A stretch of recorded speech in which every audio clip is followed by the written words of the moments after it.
नमस्कार प्यारे कृषि अभ्यर्थियों, मैं देवाराम सारन स्वागत करता हूं आप सबका आपके अपने YouTube चैनल सरोकार एग्री इंस्टीट्यूट पर।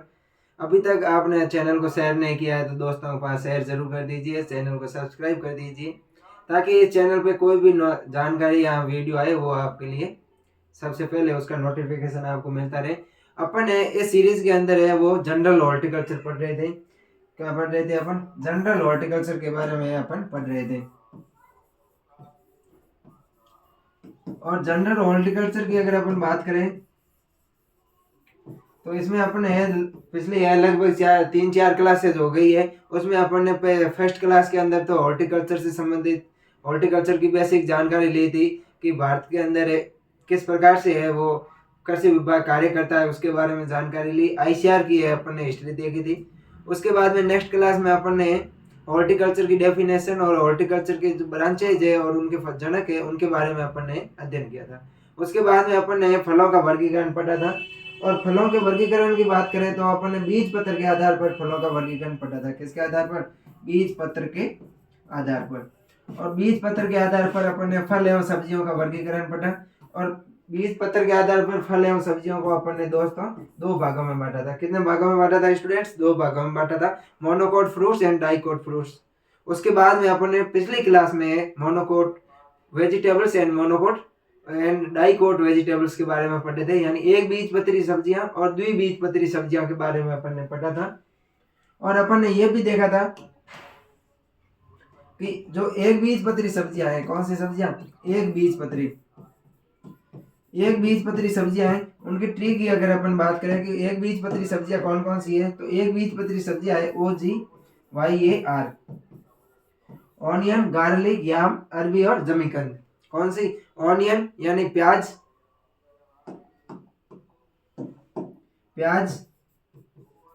लहसुन,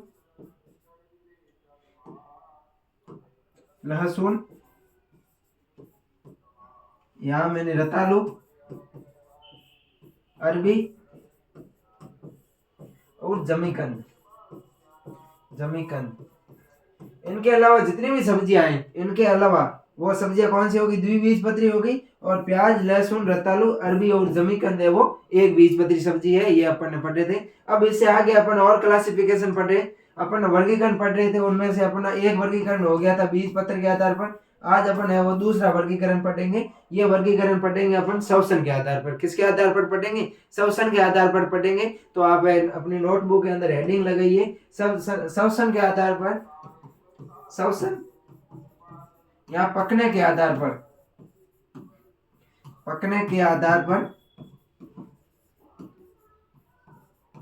फल एवं सब्जियों का वर्गीकरण।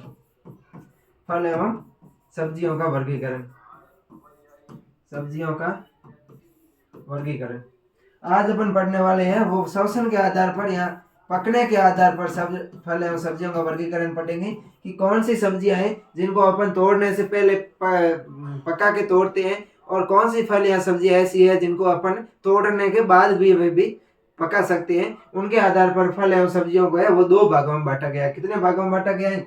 श्वसन या पकने के आधार पर फल एवं सब्जियों का अपन वर्गीकरण की बात कर रहे थे। श्वसन यानी पकना मतलब होता है कि कौन सी सब्जियां हैं जिनको अपन तोड़ने से पहले पकाते हैं। जब पूरी पकती है फल और सब्जी, उसके बाद में उसको है जो पेड़ से तोड़ा जाता है या पेड़ से अलग किया जाता है। दूसरी सब्जियां या फल वे होते हैं जिनको अपन पकने से पहले है तोड़ देते हैं, और पकने के बाद में है वो फल है तोड़ने के बाद में है वो फल और सब्जियां क्या है? पकती है। तो उनके आधार पर फल एवं सब्जियों को दो भागों में बांटा गया है। कौन कौन से पार्ट से टाइप है उनके अपन बात करें तो फल श्वसन या पकने के आधार पर फल एवं सब्जियों को दो भागों में बांटा गया है। एक तो होता है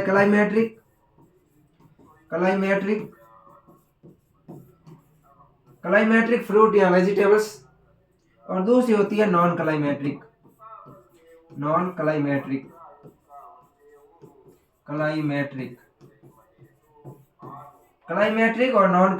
क्लाइमेट्रिक फल या सब्जी और नॉन क्लाइमेट्रिक फल या सब्जी, ये है वर्गीकरण पकने के आधार पर या श्वसन के आधार पर।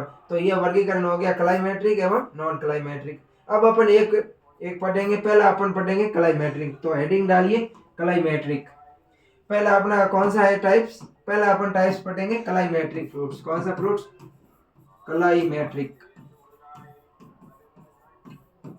क्लाइमेट्रिक फ्रूट्स या क्लाइमेट्रिक फल या सब्जियां। क्या अपने क्लाइमेट्रिक फल या सब्जियां है अपने वो पढ़ेंगे क्लाइमेट्रिक फल। अब अपन बात करेंगे कि क्लाइमेट्रिक फल कौन कौन से होते हैं। तो क्लाइमेट्रिक फल वे फल होते हैं जो पकने के बाद में है जो इनको तोड़ा जाता है। क्या इनको है पकने के बाद में तोड़ा जाता है, पकते समय है इनकी श्वसन की दर और इथाइलिन में क्या होती है? वृद्धि होती है। ऐसे फल या सब्जियां जिनमें पकते समय श्वसन की दर या इथाइलिन की दर में वो वृद्धि होती है, ऐसे फल है वो क्लाइमेट्रिक फल होते हैं। इनको है तोड़ने के बाद में इथाइलिन के उपचार के द्वारा है पकाया जा सकता है। क्लाइमेट्रिक फल्स को तोड़ने के बाद में इथाइलिन के उपचार से है अपन पका सकते हैं और पकते समय इनमें श्वसन दर में वृद्धि होती है और इथाइलिन में इनके दर में वृद्धि होती है। उसके अलावा अपन बात करें तो ये फल होते हैं वो मीठे तथा सड़ने की प्रवृत्ति वाले होते हैं। कैसे होते हैं? ये फल है क्लाइमेट्रिक फल होते हैं, ये मीठे फल होते हैं और सड़ने वाले फल होते हैं। अगर इन फलों को अपन लाकर घर पर रख देते हैं तो ये फल है वो सड़ जाते हैं, तो वे फल होते हैं क्लाइमेट्रिक फल। और अपन बात करें क्लाइमेट्रिक शब्द किसने दिया था, तो क्लाइमेट्रिक शब्द है वो विड तथा कैड ने दिया था। किसने दिया था? ये क्लाइमेट्रिक शब्द है जो किड तथा वेड ने वो दिया था। तो अपन को बात करें क्लाइमेट्रिक फल की, तो क्लाइमेट्रिक शब्द की अगर अपन बात करें, किसकी बात करें साथ स्टूडेंट्स? अगर अपन क्लाइमेट्रिक शब्द की बात करें तो क्लाइमेट्रिक शब्द है वो किड ने दिया था। किसने दिया था? किड तथा वॉटसन ने यह शब्द दिया था क्लाइमेट्रिक। अब अपन बात करें कि क्लाइमेट्रिक फल कौन से होते हैं, तो ऐसे फल जिनसे है पकते समय श्वसन की दर और इथाइलिन में क्या होती है? वृद्धि होती है, वो क्लाइमेट्रिक फल कहलाते हैं।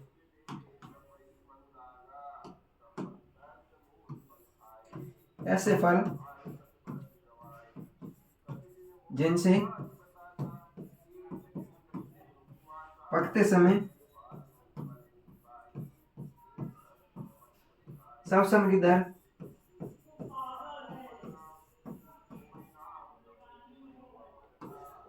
तथा इथाइलिन की दर में वृद्धि होती है, तथा इथाइलिन की दर में वृद्धि होती है। इथाइलिन की दर में वृद्धि होती है, वृद्धि होती है। वे फल या वे सब्जियां जिनमें पकते समय श्वसन की दर में वृद्धि होगी, यानी कि उस फल के अंदर श्वसन दर अधिक हो जाएगा। तथा दूसरा है इथाइलिन की दर में वृद्धि होगी, यानी कि जो इथाइलिन का निर्माण है वो भी अधिक हो जाता है। ऐसे फलों को अपन क्या बोलते हैं? क्लाइमेट्रिक फल बोलते हैं। और ये फल है इनको अपन है जो इथाइलिन के उपचार से है जो तोड़ने के बाद में भी है पका सकते हैं। तो दूसरे अपने लाइन लिखेंगे अपन कि इन फलों को यानी क्लाइमेट्रिक फलों को तोड़ने के बाद में इथाइलिन के उपचार द्वारा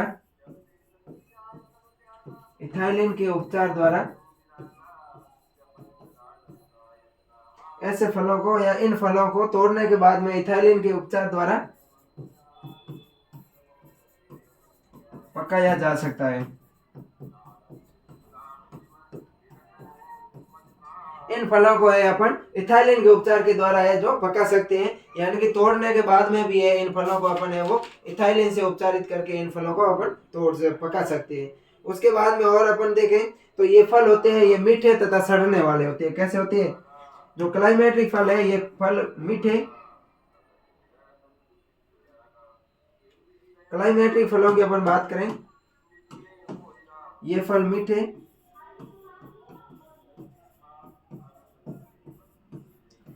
तथा सड़ने वाले होते हैं। कैसे होते हैं? मीठे तथा सड़ने वाले होते हैं, जो क्लाइमेट्रिक फल होते हैं स्टूडेंट्स वो मीठे होते हैं और मीठे प्रवृत्ति के होते हैं, यानी कि स्वाद में मीठे होते हैं तथा सड़ने वाले होते हैं। यानी कि इन फलों को अपन तोड़ के अगर रख देते हैं तो 1 या 2 दिन के अंदर ये फल है वो सड़ने लग जाते हैं, गलने लग जाते हैं। ये फल होते हैं वो क्लाइमेट्रिक होते हैं। अगर अपन इनके एग्जाम्पल की बात करें कि क्लाइमेट्रिक फल्स के कौन कौन से एग्जाम्पल है, अपन बात करते हैं एग्जाम्पल की, उदाहरण की बात करें कि कौन कौन से फल है वो क्लाइमेट्रिक है। अगर अपन क्लाइमेट्रिक फल्स की बात करें, क्लाइमेट्रिक फ्रूट की बात करें कि कौन कौन से फ्रूट है वो क्लाइमेट्रिक है, तो इनमें आता है आम, केला, पपीता, अमरूद, कौन कौन से आते हैं? आम, केला, पपीता, अमरूद। आम, केला, पपीता, अमरूद, बेलपत्र। क्लाइमेट्रिक फल कौन कौन से होते हैं? आम, केला, पपीता, अमरूद, बेलपत्र। उसके अलावा बात करें तो खजूर है, चीकू है, खजूर,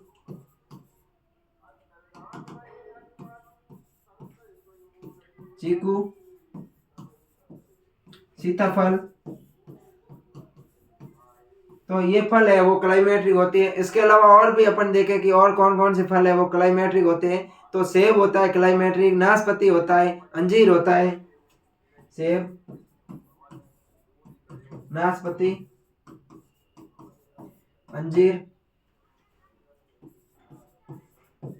एवोकाडो।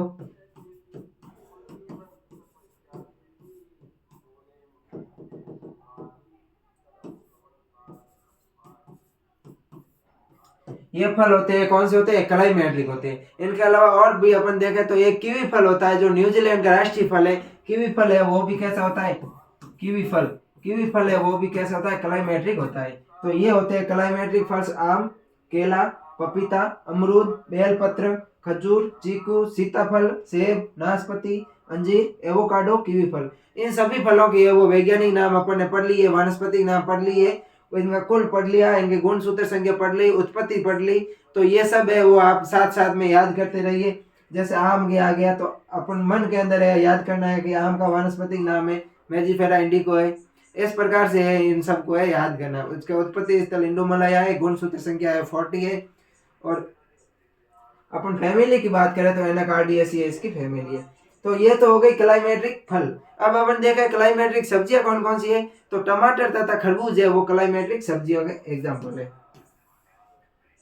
अगर अपन सब्जी की बात करें कि कौन सी सब्जियां हैं वो क्लाइमेट्रिक है, तो सब्जियों की बात करें अगर अपन, सब्जियां सब्जियां हैं क्लाइमेट्रिक में टमाटर और खरबूज। खरबूज, ये अपन को ध्यान रखना है कि टमाटर और खरबूज है ये क्लाइमेट्रिक सब्जियां हैं। तो ये मुझे आशा है कि आपको क्लाइमेट्रिक के बारे में सारी चीज समझ में आ गई। ये क्लाइमेट्रिक एग्जाम्पल रहे। और क्लाइमेट्रिक फल की क्या क्या परिभाषा होती है, डेफिनेशन क्या है, तो इनकी पहचान कैसे होती है कि एक तो इनमें पकते समय श्वसन की दर में वृद्धि होगी, उसके अलावा इथाइलिन की दर में भी है वो वृद्धि होती है। और अपन देखें तो इन फलों को अपन तोड़ने के बाद में पका सकते हैं। क्या ये ध्यान रखना है कि क्लाइमेट्रिक फलों को तोड़ने के बाद में अपन पका सकते हैं। ये ध्यान रखना किससे पकाते हैं, तो जो इथाइलिन हार्मोन होता है, इस इथाइलिन हार्मोन के द्वारा अपन है क्लाइमेट्रिक फलों को या क्लाइमेट्रिक सब्जियों को तोड़ने के बाद में भी पका सकते हैं। उसके बाद में अपन ध्यान रखना है क्लाइमेट्रिक फल होते हैं सामान्य मीठे होते हैं और ये सड़ने वाले होते हैं, सड़ने की प्रवृत्ति वाले फल होते हैं। और अपने एग्जाम्पल बात करें तो ये हो गए एग्जाम्पल: आम, केला, पपीता, अमरूद, बेलपत्र, खजूर, चीकू, सीताफल, सेब, नाशपाती, अंजीर, एवोकाडो और कीवी फल है इनके एग्जाम्पल है। सब्जियों की बात करें तो टमाटर और खरबूज है ये क्लाइमेट्रिक फल्स में क्लाइमेट्रिक प्रवृत्ति के होते हैं। अब दूसरा अपना आता है नॉन क्लाइमेट्रिक। कौन सा आता है? Non climacteric. दूसरा अपना टाइप आता है नॉन क्लाइमेट्रिक। नॉन क्लाइमेट्रिक,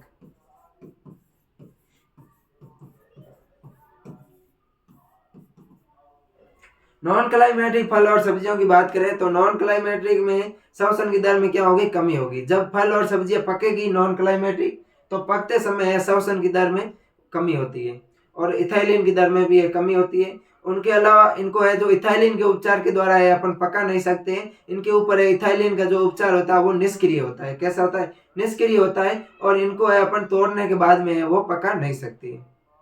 ये होते हैं अपने क्लाइमेट्रिक। नॉन क्लाइमेट्रिक फल होते हैं ये खट्टे प्रवृत्ति होते हैं, यानी कि स्वाद में खट्टे होते हैं तथा सूखने वाले होते हैं। अगर इन फलों को अपन नॉन क्लाइमेट्रिक फल को लाकर रख देते हैं घर पे, तो ये कुछ दिनों के बाद में सूख जाते हैं लेकिन सड़ते नहीं हैं।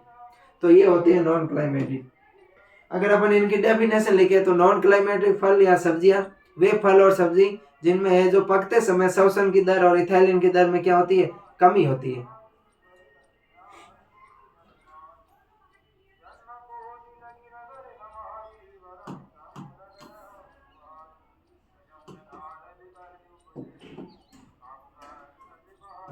इनके पकते समय, इनमें पकते समय, इनमें पकते समय श्वसन तथा इथाइलिन की दर में कमी आती है, तथा इथाइलिन की दर में कमी आती है, इन फलों में वो पकते समय श्वसन व इथाइलिन की दर में कमी आती है। उसके अलावा बात करें तो ये इथाइलिन के उपचार के प्रति क्या होते हैं, निष्क्रिय होते हैं। ये फल और सब्जियां इथाइलिन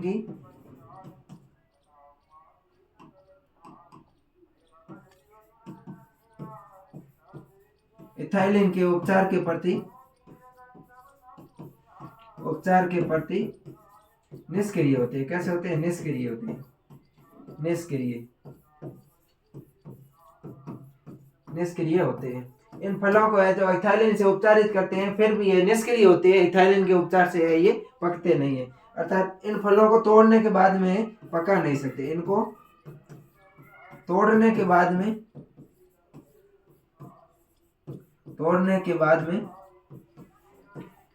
कृत्रिम रूप से अपन पका नहीं सकते, तोड़ने के बाद में पका नहीं सकते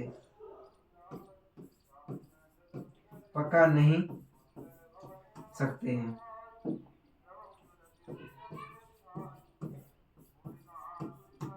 तो ये नॉन क्लाइमेटिक फल और सब्जियां क्या होती है, इनको अपन है वो तोड़ने के बाद में पका नहीं सकते हैं। उसके अलावा और अपन बात करें तो ये फल और सब्जियां खट्टे तथा सूखने वाले होते हैं, सूखने वाले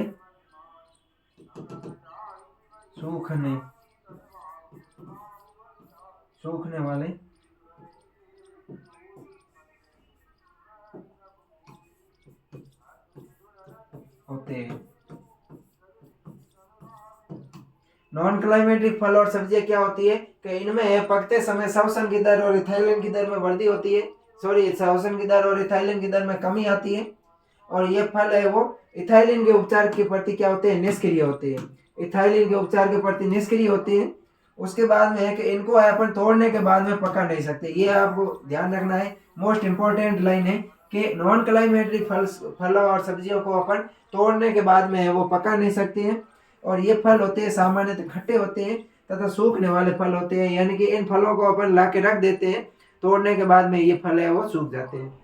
अब अपन है इसके बाद में अपन है वो इनके एग्जाम्पल की बात करें। किसकी बात करें, एग्जाम्पल या उदाहरण।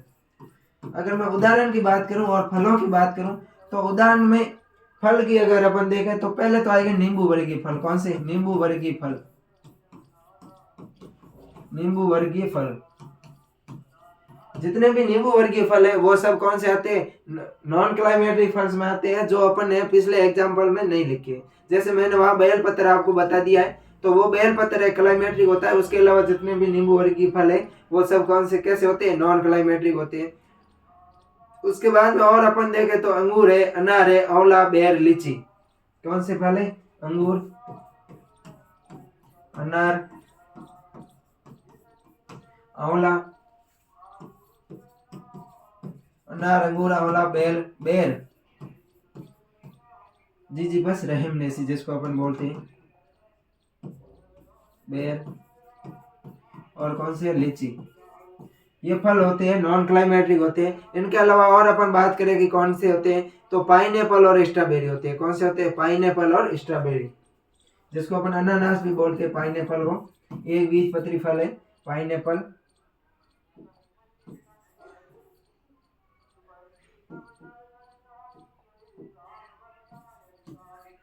स्ट्रॉबेरी, तो ये होते हैं नॉन क्लाइमेटिक फल होते हैं। और नॉन क्लाइमेटिक अगर अपन सब्जियों की बात करें तो खीरा और तरबूज होते हैं, ये नॉन क्लाइमेटिक होते हैं।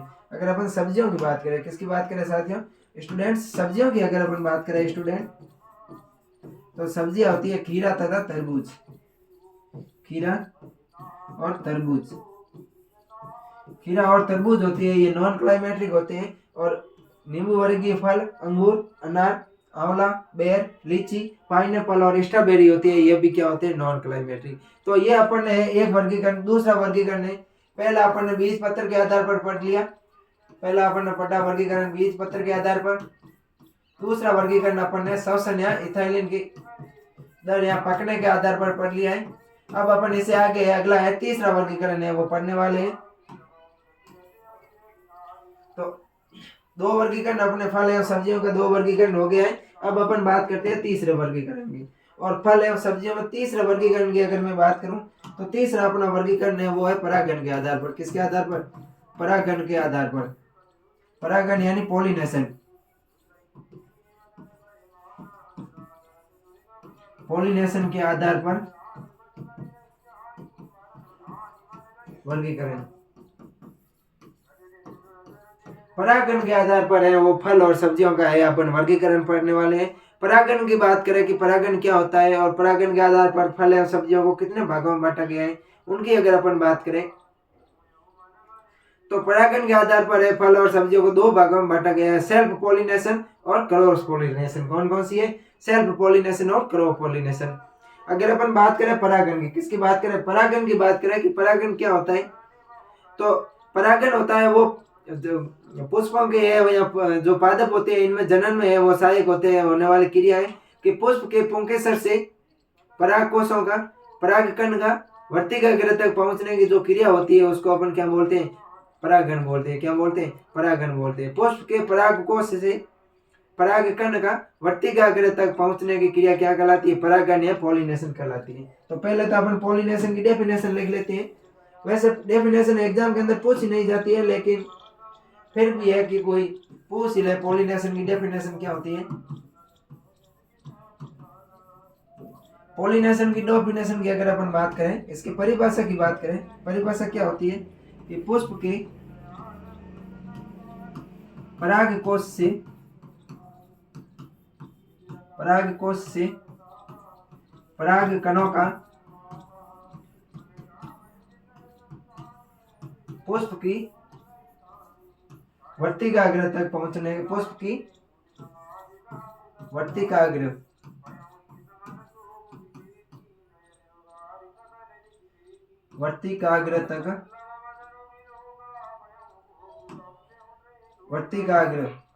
पुष्प के परागकोश से परागकणों का कहां पहुंचना? पुष्प की वर्तिकाग्र पर पहुंचने की जो क्रिया होती है उसको अपन क्या बोलते हैं? परागण बोलते हैं। वर्तिकाग्र तक पहुंचने की क्रिया।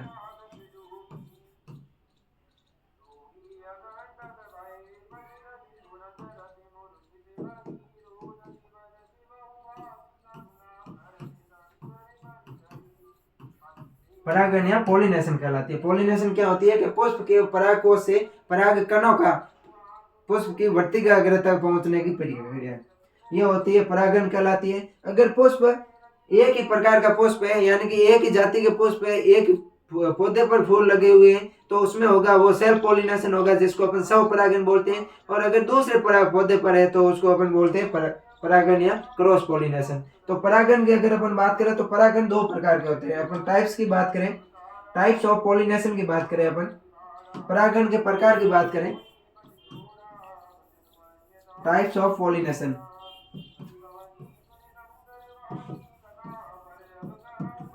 अपन टाइप्स ऑफ पॉलिनेशन की बात करें, परागण के प्रकार की बात करें तो परागण के प्रकार होते हैं वो दो प्रकार के होते हैं। एक होता है सेल्फ पॉलिनेशन। क्या होता है? Self pollination. Self pollination. और दूसरा होता है वो होता है cross pollination. Cross pollination. Self pollination की बात करें तो इसको बोलते हैं अपन स्वपरागित फसलें। और ये सेल्फ क्रॉस पॉलिनेशन की बात करें तो क्रॉस पॉलिनेशन होता है वो परपरागण या परपरागण।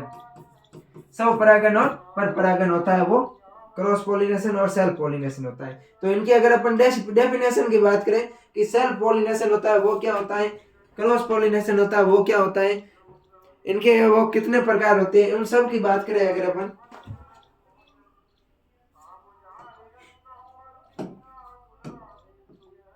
अपन पहले बात करते हैं स्वपरागण की। किसकी बात करते हैं? स्वपरागण।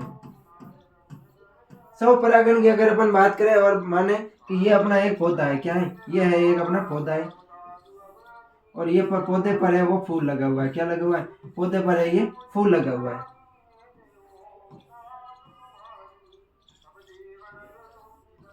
ये पौधे पर मान लो अपने वो फूल लगा हुआ है, ये एक पौधा है, इस पौधे पर है वो फूल लगा हुआ है। अगर इस पौधे के परागकण से, ये परागकोश है मान लो, इस परागकोश से पुष्प, जो परागकण है उसी पुष्प की वर्तिकाग्र तक पहुंचता है। एक ही पौधा है, पौधे का एक ही फूल है, एक ही फूल के परागकोश से परागकण उसी पुष्प की वर्तिकाग्र तक पहुंचता है।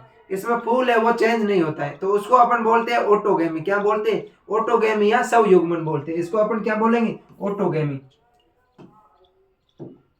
इसको अपन बोलेंगे ऑटोगेमी। ऑटोगेमी, या जिसको अपन स्वयुग्मन बोलते हैं। क्या बोलते हैं? स्वयुग्मन। स्वयुग्मन क्या होता है? इसमें पुष्प होता है वो एक ही प्रकार का होता है। जैसे ये पुष्प है, ये पुष्प है, इस पुष्प के ये परागकोश है, यहाँ परागकोश से परागकण है उसी पुष्प की वर्तिकाग्र पर जाती है, तो उसको अपन क्या बोलेंगे? ऑटोगेमी या स्वयुग्मन बोलेंगे। दूसरा क्या प्रकार होता है? दूसरा मान लो ये पुष्प है, ये पौधा है एक, और इस पौधे पर ये पुष्प लगा हुआ है, ये है अपना पुष्प। ये पुष्प हो गया इस पुष्प की, और एक दूसरा पुष्प है ये यहाँ पर लगा हुआ है, ऐसा ये पुष्प है वो लगा हुआ है। तो इस पुष्प के परागकोश से परागकण दूसरे पुष्प की वर्तिकाग्र पर जाते हैं। क्या? इसमें पौधा एक ही है लेकिन पुष्प है वो दूसरा है, इसमें पुष्प है वो एक ही है, इसमें पुष्प है चेंज हो गया है। इसका परागकोश से परागकण है वो दूसरे पुष्प की, उसी पादप की दूसरे पुष्प की है वर्तिकाग्र तक पहुंचता है, तो इसको अपन बोलते हैं जिटेनोगेमी या समजातीय पुष्प। क्या बोलते हैं? जिटेनोगेमी या समजातीय पुष्पन। क्या बोलते हैं? जिटेनोगेमी या समजातीय पुष्पन, जिटेनोगेमी बोलते हैं। इसको अपन क्या बोलेंगे? इसको अपन बोलेंगे जिटेनोगेमी। तो जो ये प्रक्रिया है इसको अपन बोलेंगे जिटेनोगेमी। जिटेनोगेमी या सजातीय पुष्पन, सजातीय पुष्पन, सजातीय पुष्पन, सजातीय पुष्पन। तो जिटेनोगेमी या सजातीय पुष्पन और ऑटोगेमी स्वयुग्मन में है। आपको सजातीय युग्मन और स्वयुग्मन में आपको फर्क पता चल गया होगा। ये होता है स्वपरागण। क्या होता है? स्वपरागण होता है। स्वपरागण की क्या हुआ? स्वपरागण दो प्रकार का होता है, एक होता है ऑटोगेमी, दूसरा होता है जिटेनोगेमी। ऑटोगेमी क्या होता है? ऑटोगेमी होता है उसमें द्विलिंगी पुष्प होता है जिसमें परागकोश है उसी पुष्प की वर्तिकाग्र तक पहुंचते हैं। और जिटेनोगेमी में क्या होता है कि पौधा तो सेम ही होता है लेकिन दूसरे जो फूल होते हैं वो अलग अलग होते हैं। लेकिन एक फूल होता है, दूसरे एक फूल के परागकोश से परागण उसी पौधे के दूसरे पुष्प की वर्तिकाग्र तक पहुंचता है, जिसको अपन क्या बोलते हैं? जिटेनोगेमी बोलते हैं। अब अगर अपन स्वपरागण की परिभाषा देखें तो परिभाषा क्या होती है? किसी पुष्प के पुंकेसर से परागकणों का उसी पुष्प की वर्तिकाग्र भाग पर जाकर है वो गिरना क्या कहलाता है? स्वपरागण कहलाता है। तो ये आपको समझ में आ गया होगा। ऐसा आप डायग्राम बना सकते हैं। इसमें पुष्प एक ही है जो एटोगेमी, और इसमें पौधा एक ही है लेकिन पुष्प अलग अलग है, तो अपन क्या हो गया? जिटेनोगेमी। अब अपन इसकी डेफिनेशन देखते हैं, परिभाषा। तो सेल्फ पोलिनेशन की डेफिनेशन क्या होती है? किसी पुष्प के पुंकेसर से पराग कणों का उसी पुष्प की वर्तिकाग्र भाग पर पहुंचना है क्या कहलाता है? सेल्फ पोलिनेशन कहलाता है। किसी स्वपरागण की यह परिभाषा मैं लिख रहा हूं। किसी पुष्प के पुंकेसर से, किसी पुष्प के परागकोश से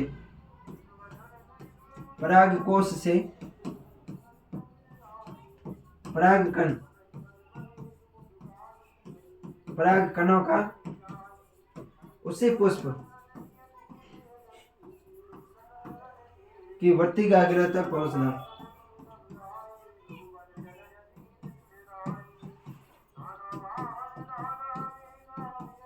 वर्तिकाग्र तक पहुंचना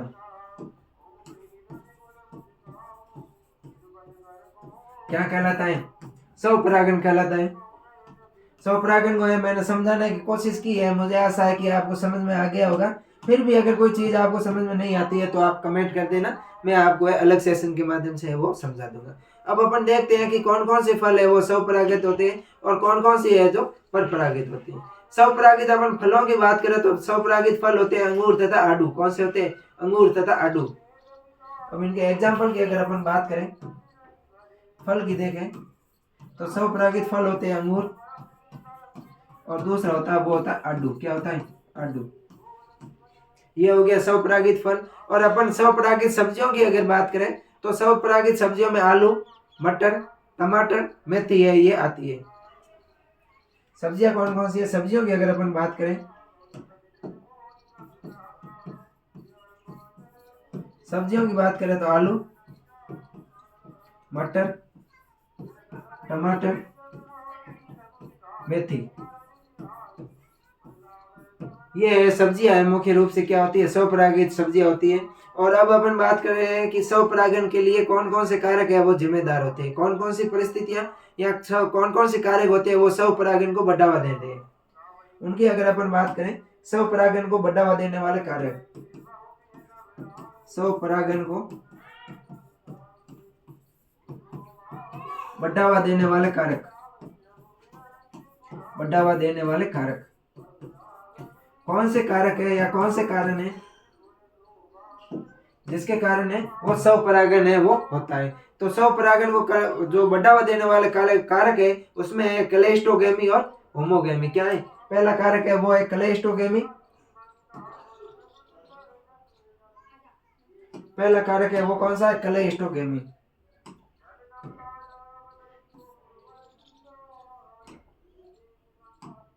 पहला कारक है वो है क्लेस्टोगेमी। क्लेस्टोगेमी की क्या क्या होता है इसकी अगर अपन बात करें तो क्लेस्टोगेमी में है जो फूल के खिलने के से पहले ही है उनमें क्या हो जाता है? परागन हो जाता है, तो उसको अपन क्या बोलते हैं? क्लेस्टोगेमी बोलते हैं। क्लेस्टोगेमी क्या होता है? फूल के खिलने से पहले ही है परागन हो जाता है।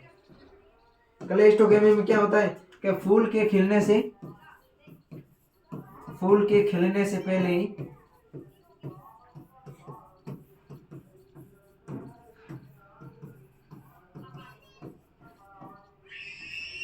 परागन है वो संपन्न हो जाता है। क्या हो जाता है? फूल के खिलने से पहले ही है जो परागन की क्रिया है वो क्लेस्टोगेमी के अंदर है वो संपन्न हो जाती है। इनके अगर अपन एग्जाम्पल की बात करें तो इसका एग्जाम्पल है अंगूर। कौन सा है? क्लेस्टोगेमी के एग्जाम्पल की बात करें तो इसका एग्जाम्पल है अंगूर। उसके अलावा और अपने कौन से कारक है मुख्य रूप से जो स्वपरागन को बढ़ावा देते हैं? दूसरा कारक है वो है होमोगेमी। कौन सा कारक है? होमोगेमी। अगर मैं बात करूं होमोगेमी की, दूसरा कारक कौन सा है? होमोगेमी। कि होमोगेमी क्या होता है? तो होमोगेमी होता है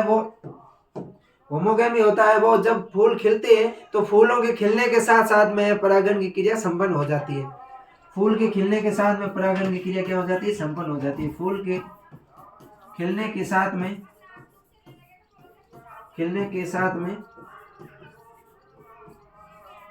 परागन की क्रिया संपन्न, परागन की क्रिया संपन्न। जब फूल के खिलने के साथ में ही है वो परागन की क्रिया संपन्न हो जाती है तो इसमें पर परागन की जरूरत नहीं होती है। और अगर फूल के खिलने से पहले ही है वो परागन हो जाता है तो भी है उसमें पर परागन की जरूरत नहीं होती है। तो मुख्य रूप से ये दो कारक है जो स्वपरागन को बढ़ावा देने वाले कारक होते हैं। और मैं अगर अपन बात करूं होमोगेमी की बात करूं तो ये मुख्य रूप से आड़ू के अंदर पाई जाती है। किसके अंदर पाई जाती है? मुख्य रूप से ये है वो आड़ू के अंदर है वो पाई जाती है होमोगेमी। तो ये हो गया अपना स्वपरागन। अब अपन बात करते हैं परपरागन की। किसकी बात करते हैं? परपरागन की। तो इसको आप नोट डाउन कर लीजिए।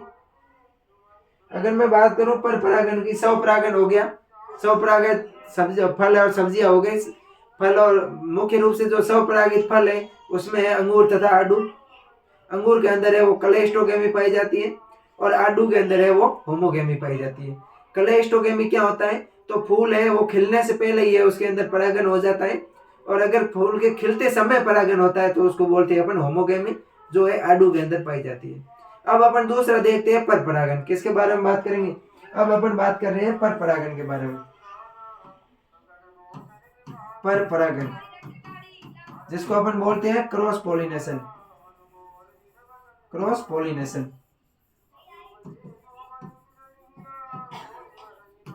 स्वपरागण हो गया। अब अपन बात करते हैं क्रॉस पोलिनेशन की।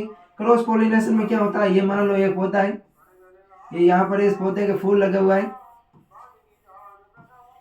और ये है दूसरा पौधा, ये यहाँ पर है फूल लगा हुआ है पौधे के।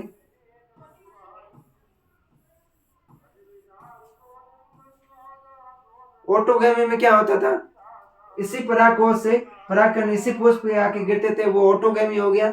और उसके बाद में जिटेरोगैमी पड़ा था, तो इस पौधा तो सेम था लेकिन पुष्प अलग था। अब अपन बढ़ते हैं क्रॉस पोलिनेशन की। तो क्रॉस पोलिनेशन में क्या होता है कि परागकोश है दूसरे पौधे पे आके गिर जाते हैं। किस पे आके गिरते हैं, दूसरे पौधे पे आके है वो गिरते हैं, या दूसरे पौधे की वर्तिका ग्रह पर जाके गिरते हैं। उसको अपन क्या बोलते हैं, क्रॉस पोलिनेशन बोलते हैं। कि किसी पुष्प के पुंकेसरों से जो परागकणों का है दूसरे पुष्प की वर्तिका ग्रह पर जाकर गिरना क्या कहलाता है, पर परागण कहलाता है। तो इसकी मैं डेफिनेशन लिख लेता हूं। डेफिनेशन क्या होती है कि किसी पुष्प के परागकोश से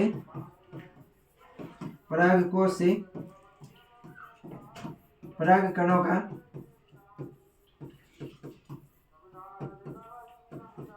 दूसरे पुष्प की वर्तिका ग्रह पर जाके गिरना।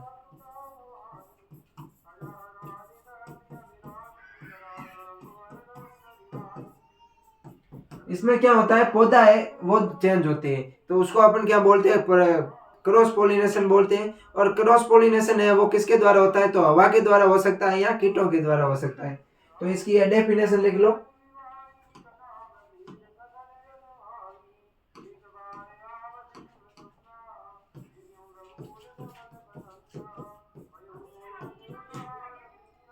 ये इसकी डेफिनेशन हो गई। उसके बाद में और अपन बात करते हैं तो किसके द्वारा होता है, एक तो होता है कीटों के द्वारा और दूसरा होता है हवा के द्वारा। किसके द्वारा होता है, क्रॉस पोलिनेशन है वो अलग अलग प्रकार के कारकों द्वारा होता है। अपन इसमें मुख्य रूप से अगर बात करें हवा के द्वारा बात करें तो हवा के द्वारा होता है वो आंवला, खजूर और पपीता में होता है। किसमें होता है, अगर अपन हवा के द्वारा बात करें, हवा के द्वारा, तो हवा के द्वारा होता है वो होता है आंवला, खजूर और किसमें होता है, पपीता में होता है। यह तो हो गई फल। और अपन सब्जियों की बात करें तो सब्जियों में मुख्य रूप से पालक के अंदर है वो हवा द्वारा है वो परागण होता है। किसके अंदर होता है, पालक के अंदर है वो मुख्य रूप से हवा के द्वारा परागण होता है। आंवला, खजूर और पपीता है, इनमें भी है जो मुख्य रूप से हवा के द्वारा है जो परागण होता है। उसके अलावा जो भी अन्य है सभी है उनके अंदर किससे होगा, कीटों से होगा। दूसरा आता है बी, कीटों के द्वारा। तो कीटों द्वारा है तो अन्य सभी में होगा। इनके अलावा जितने भी है जो पर परागित फल और सब्जियां हैं उन सभी में है वो जो परागण होगा वो कीटों के द्वारा है मुख्य रूप से होता है। अब एक तीसरा होता है वो होता है स्वपरागण, पर परागण। एक तीसरा आता है वो आता है बहुधा पर परागण। क्या आता है, बहुधा पर परागण। तो ये पर परागण, ये डेफिनेशन। और ये हवा के द्वारा होने वाले फलों की बात करें तो आंवला, खजूर, पपीता, और सब्जियों की बात करें तो मुख्य रूप से पालक। ये होती है जो पर परागित होती है। अब तीसरे एक और आती है अपने आगे, तीसरा टर्म आता है वो आता है बहुधा पर परागण। कौन सा आता है, बहुधा पर परागण। अगर अपन बात करें बहुधा पर परागण की, बहुधा पर परागण, मैं अगर बहुधा पर परागण की बात करूं तो बहुधा पर परागण में क्या होता है, लगभग 10 से 30% है वो स्वपरागण होता है। क्या होता है, लगभग 10 से 30% है वो स्वपरागण होता है। इसमें क्या होता है, बहुधा पर परागण में लगभग 10 से 30% स्वपरागण होता है। स्वपरागण होता है लगभग है वो 10 से 30% क्या होता है, बहुधा पर परागण में स्वपरागण होता है। इनके अगर अपन एग्जाम्पल की बात करें तो बैंगन, मिर्च और भिंडी क्या है, बहुधा पर परागण के एग्जाम्पल की बात करें अगर अपन तो एग्जाम्पल क्या है, बैंगन, मिर्च और भिंडी। इनके अंदर क्या होता है, बहुत अपर परागण है वो पाया जाता है, यानी 10 से 30% स्वपरागण होता है, उसके अलावा है वो बहुत अपर परागण होता है। अब मुख्य रूप से वो चीजें जो आपको याद रखना बहुत ही आवश्यक होता है, जिसको अपन विशेष या नोट के अंदर लिखते हैं। किसके अंदर लिखते हैं? नोट के अंदर लिखते हैं। तो अब आप नोट लगा के एक चीज लिखिए जो मैं बोलता हूँ कि केला होता है, केला और जो पाइनएप्पल होता है इसमें है वो पर परागण होता है, वो हमिंग बर्ड के द्वारा होता है। किसके द्वारा होता है? पाइनएप्पल और केला में अगर मैं बात करूं,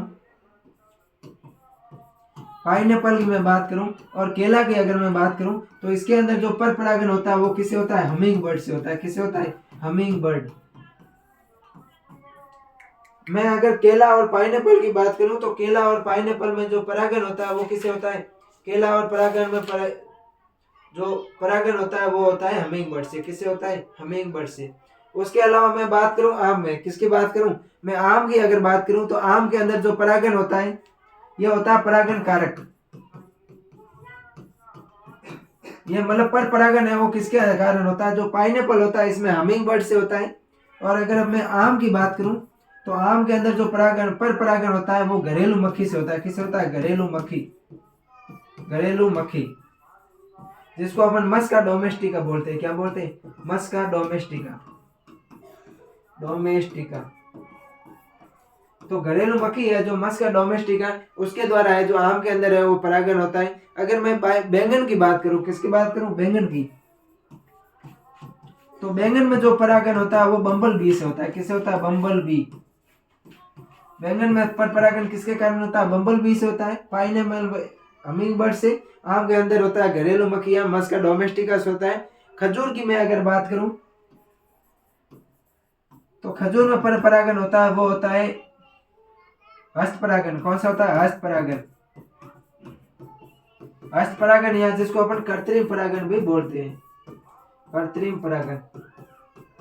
ये अपन को यह चीज ध्यान रखनी है। अक्सर है यहाँ से क्वेश्चन पूछा जाता है कि खजूर में पर परागण कैसे होता है, बैंगन के अंदर किससे होता है, पाइनएप्पल और आम में किस प्रकार से परागण होता है। तो अपन को ध्यान रखना है। बैंगन का पूछे तो बम्बल बी करना है, आम का पूछे तो अपन को मस्का डोमेस्टिका करना है, और पाइनएप्पल का पूछे तो अपन को पाइनएप्पल में हमिंग बर्ड बताना है, और खजूर का पूछे तो इसमें अपन हस्त परागण या कृत्रिम परागण करते हैं। तो ये आप यह चीज नोट डाउन कर लो। उसके बाद में मैं आपको एक और चीज बताता हूँ। यहाँ पर है अपन अभी टर्मिनोलॉजी की बात करेंगे। किसकी बात करेंगे? जो परागण से संबंधित मुख्य रूप से जो टर्मिनोलॉजी है उसकी मैं यहाँ बात करने वाला हूँ। टर्मिनोलॉजी की, टर्मिनोलॉजी है मुख्य रूप से जो शब्दावली है, उन शब्दावली की अगर मैं बात करूं,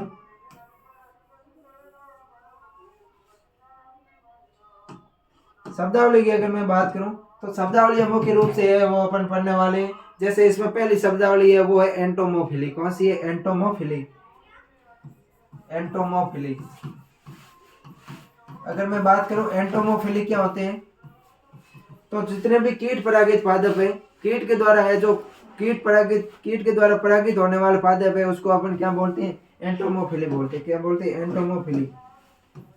कीटों द्वारा परागित होने वाले पादप, कीटों द्वारा परागित होने वाले पादप।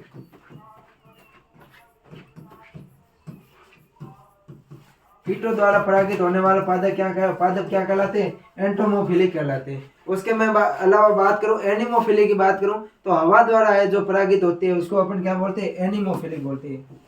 एनिमोफिलिक। एनिमोफिलिक।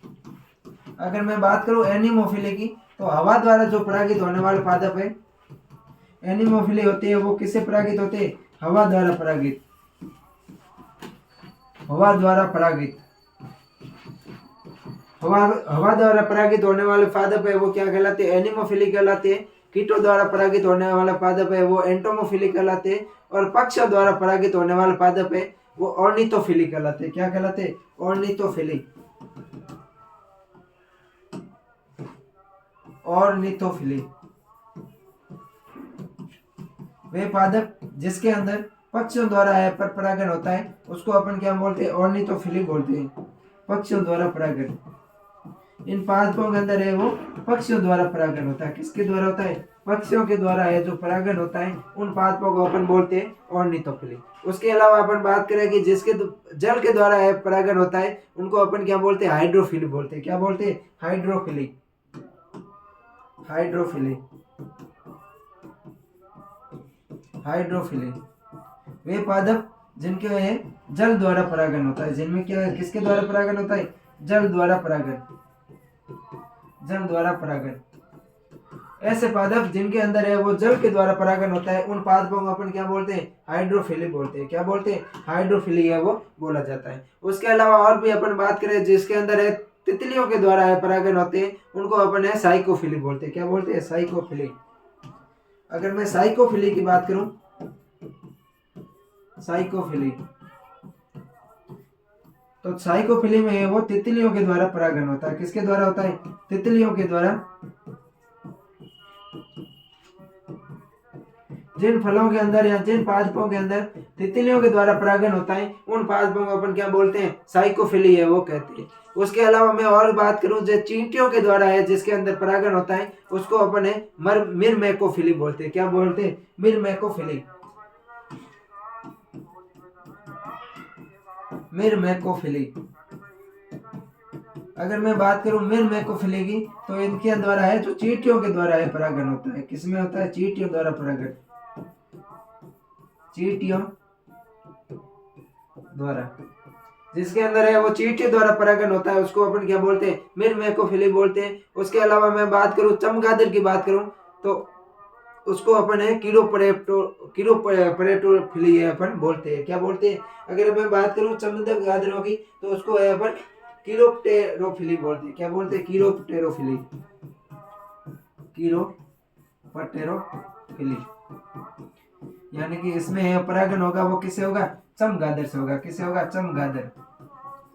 जिन पादपों के अंदर है वो चमगादड़ द्वारा परागण होता है उसको अपन क्या बोलते हैं, कीरोप्टेरोफिली बोलते हैं। उसके अलावा मैं और बात करूं एक घोंघे द्वारा परागण की बात करूं तो घोंघे द्वारा परागण होता है वो मिलेकोफिली कहलाता है। क्या कहलाता है, मिलेकोफिली, मिलेकोफिली।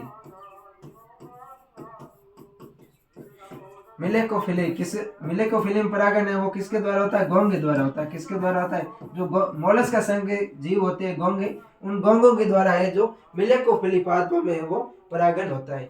उसके बाद में ये अपने है वो मुख्य रूप से टर्मिनोलॉजी हो गई। ये अपने है आज अपन है इनमें मुख्य रूप से ये पढ़ा अपन ने आज है पकने या श्वसन के आधार पर और परागण के आधार पर फलों का है वो वर्गीकरण देखा था। पकने के आधार पर अपन ने फलों को है दो भागों में बांटा था, क्लाइमेट्रिक फल और नॉन क्लाइमेट्रिक फल। क्लाइमेट्रिक फल वे होते हैं जिनको अपन ने तोड़ने के बाद में पका सकते हैं और नॉन क्लाइमेट्रिक फल वे होते हैं जिनको अपन तोड़ने के बाद में नहीं पका सकते।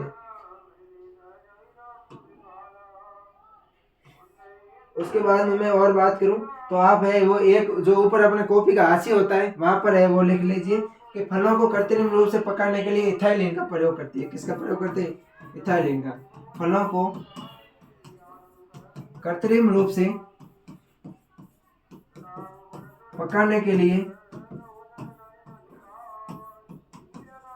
फलों को कृत्रिम रूप से पकाने के लिए अपन किसका प्रयोग करते हैं, इथाइलिन का प्रयोग करते हैं। इथाइलिन का प्रयोग करते हैं, इथाइलिन का प्रयोग करते हैं।